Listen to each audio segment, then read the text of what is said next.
Hi, Faceless Fam.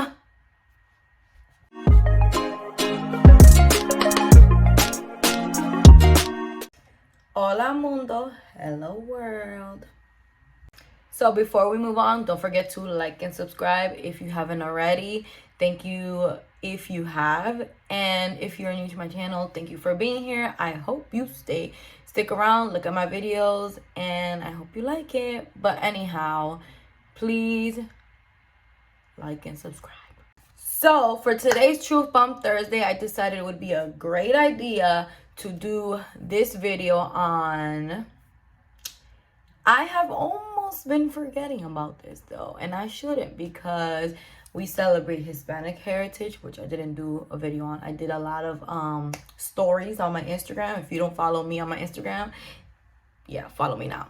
And I also made videos for Black History Month, but for this month I did videos on mental health, and it's also Asian American Pacific Islander Heritage Month.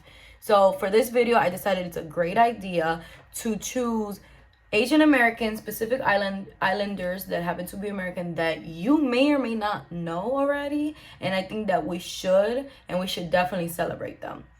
And after all that Asians in its entirety have gone through during this time, I think that they should be appreciated. And here we go. So number one is Yo-Yo Ma.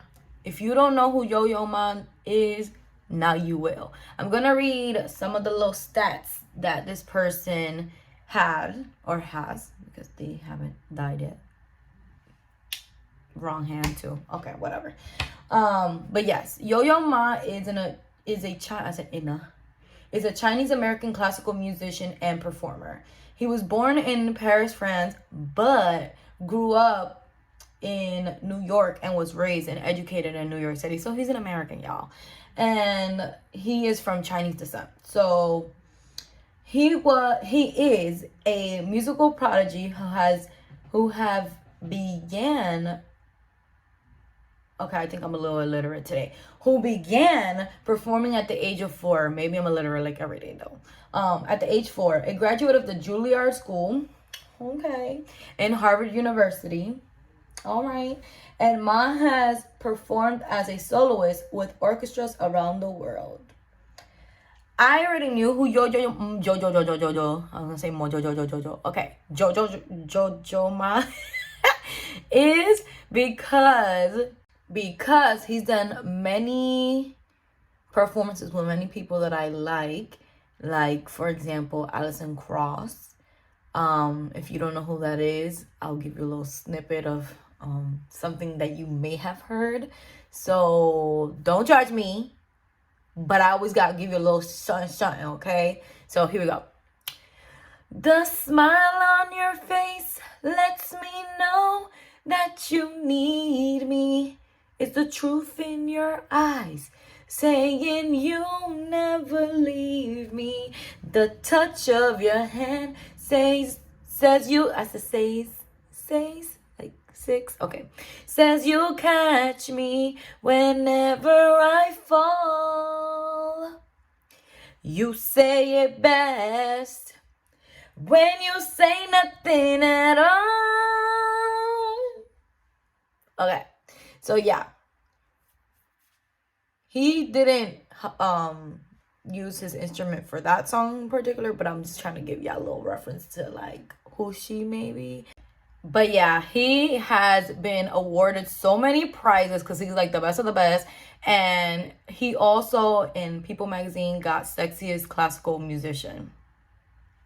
Number 2. The second person that I'm going to be putting out there is Mae Wong, okay? In the month of May, I'm bringing you out, homegirl, and I'm putting you out there for people to know you. Okay, so she was highly regarded for being the first Chinese American actress of Taishanese descent to achieve superstardom in Hollywood. She was born in Los Angeles in 1905, okay, and started acting at an early age. Her varied career spanned silent filmed. I said film. I mean films. Yes. the first color films, and then television and radio, okay? So, although many of her early roles played into ethnic stereotypes, it's the times. Wong was a vocal advocate for greater representation of Asian Americans in film and television, and she gained both critical and popular acclaim for her international acting roles, which is dope as shit because, I didn't even know that she even existed. Like, I didn't know old Hollywood had Asian Americans already, or allowed Asian Americans to be a part of their silent films. So that's dopey dope. Number 3. Now we got Duke Kahanamoku, okay? If I even said that correctly. I'm so sorry if I said that wrong. But yes, he was a Native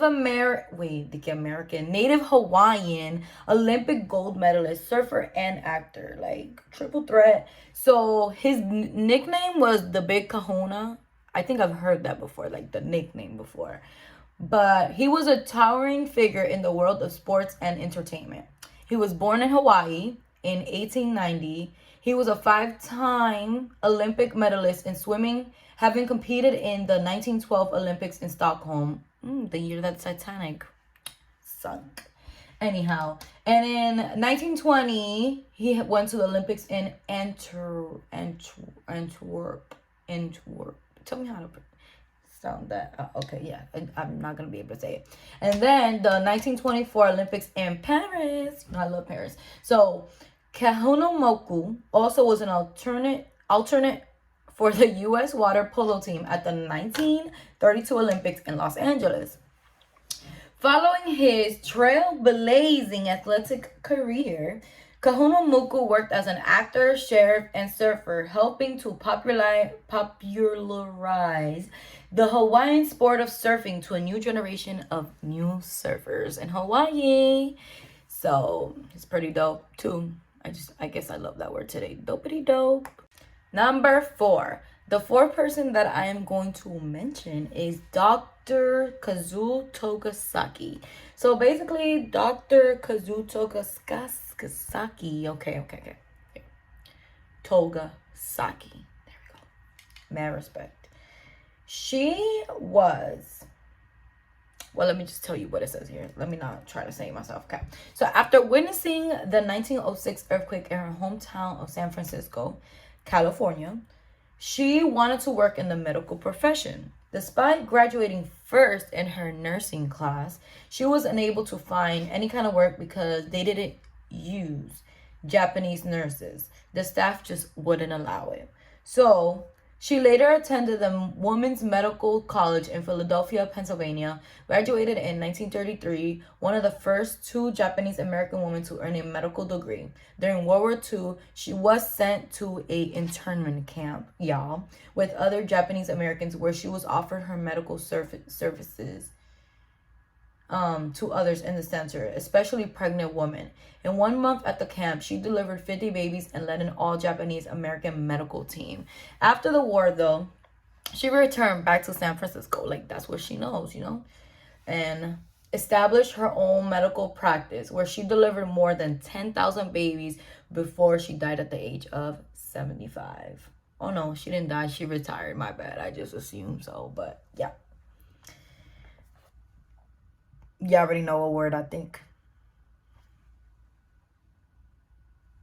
Number 5. So my 5th person that I'm going to mention is, that I didn't know, is Dalip Singh Sond. I hope I'm saying that correctly.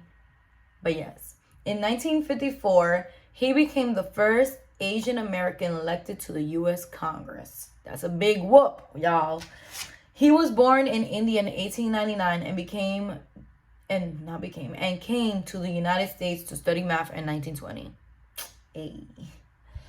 Eventually earning his doctorate from the University of California, Berkeley, he moved to Southern California during the Depression, where he worked as a farmer for more than 20 years before starting his own fertilizer business in the early 50s. Yo, that hustle though.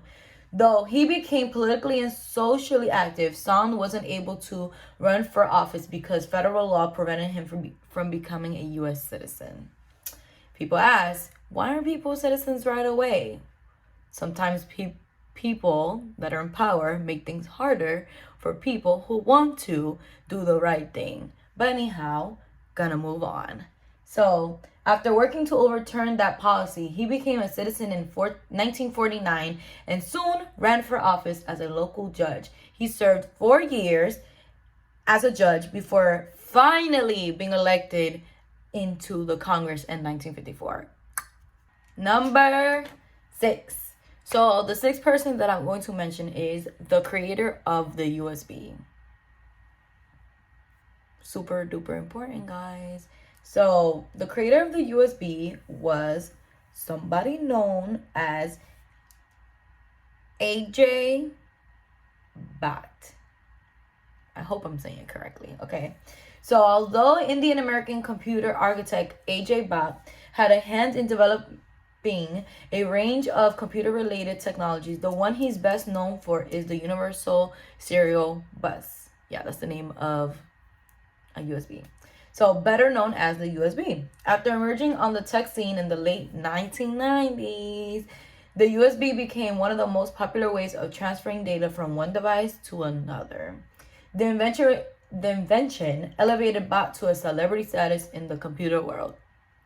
So now you know, the inventor of the USB is none other than an Indian American. Number 7. So last but not least, I'm just going to do 7. There are many, many, many greats out there that contributed to American history. And the last one that I'm going to choose is the creator of YouTube.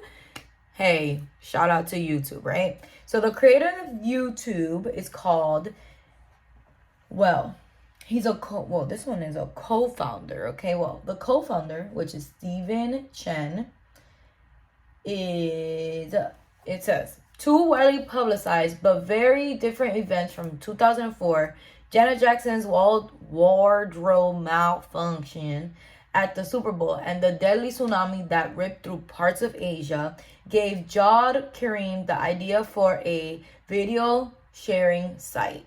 Along with Karim, a Bangladeshi German-American, the core team behind YouTube included Taiwanese-American Stephen Chan, who's the one I picked, as well as Pennsylvania native Chad Hurley. What started out as a way of watching, okay, and sharing funny cat videos grew into a much broader platform that captures the attention of millions of people every single day. That's YouTube. So those are the people that I chose for this video. There, like I said, are many other people. I'm gonna put a link below in my description with 11 facts, moments from Asian American history that you should know. Like, one that really made me cringe a lot was, hold on one second. Okay. In 1854, People versus Hall determined that Chinese people could not testify against white defendants. So I think that is very interesting, all of the facts and all of the things that they have listed on this link. I'm going to put it below, like I said, and it kind of tells you certain things that happen in history that you didn't know and you don't always hear about in our history classes, because we kind of like skip over, unfortunately, Asian American history. So feel free to press on that. I'm not gonna talk about it, but thank you for watching my video. I hope you enjoyed my facts. I hope that you are liking my videos. Thank you for supporting me. If you are supporting me, I love you guys, my faceless fam. And I hope you guys had a great day. I hope you guys are keeping safe. And I hope you guys, hope you guys know that there are idiots out there, okay? So also, as a side note, as something that's very important to me, I think that in this country, we honestly need to reflect on how we view other people, and we need to understand that although, yes, the virus, and I'm going to talk about COVID, yes, the virus may have came from the country of China or in Asia, it's happened before. And also, I don't think that it's a valid reason as to why we should be hateful towards Asian Americans as a whole.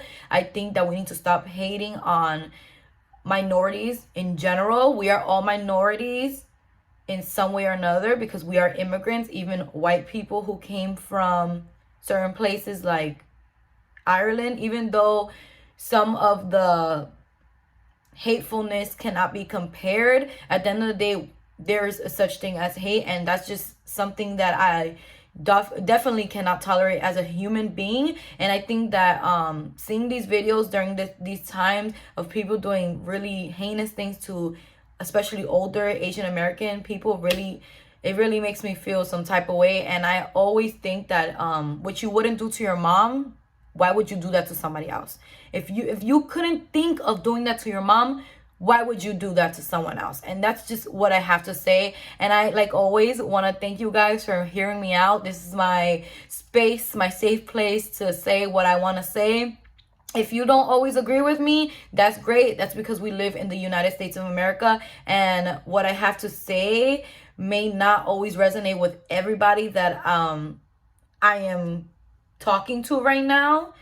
And hey, we are here to prosper, we're here to learn, and we're here to grow as human beings. What I might think today might not be something that I think tomorrow, but something that I will always think is that love is greater than anything else. And if you really think that we need to compare each other's hardships, then we're starting off at the wrong, we're starting off wrong. We're never gonna get anywhere, because even if we got where we need to get, spiritually, mentally, as people, as human beings on this earth, we're gonna find a time where we're gonna never consider that we are in the right place, because we're always gonna have something negative to find, because we're so used to the injustice, and we're so used to always wanting to one up one another. And I think as human beings, all we have to do is be kind to one another and love each other, and that's it. That it's really not that hard. So yeah, like always, peace out.